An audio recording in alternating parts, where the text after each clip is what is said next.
Pakistan stock exchange में कारोबार के आगाज पर जबरदस्त तेजी 1112 पॉइंट का इजाफा रिकॉर्ड किया गया।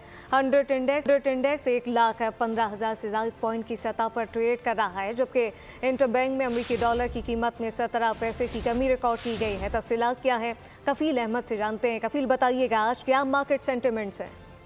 देखिए, साल के इख्तिताम में जो है वो 5 रोज बाकी है और सेटलमेंट जो है वो चल रही है स्टॉक मार्केट में। अगर हम आज बात कर ले, मार्केट कल पॉजिटिव नोट पर बंद हुई थी और अगर आज के कारोबार दिन की बात कर लें, तकरीबन जो है वो कारोबार के आगाज पे तकरीबन 1000 से ज्यादा पॉइंट का इजाफा रिकॉर्ड किएगा और 1,15,036 के लेवल तक मार्केट जो है वो ट्रेड हुई है।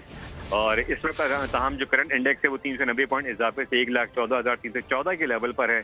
और ओवरऑल सेंटीमेंट जो माहिरीन उनका यही कहना है कि मार्केट में जो सेंटीमेंट है पॉजिटिव है और मार्केट में जो इंडेक्स है वो आगे इसमें इजाफा ही देखा जाएगा। दूसरी जानिब अगर हम बात कर लें, जो है वो 17 का कमी रिकॉर्ड की गई। डॉलर जो है 268 रुपये जो है वो ट्रेड हो रहा है।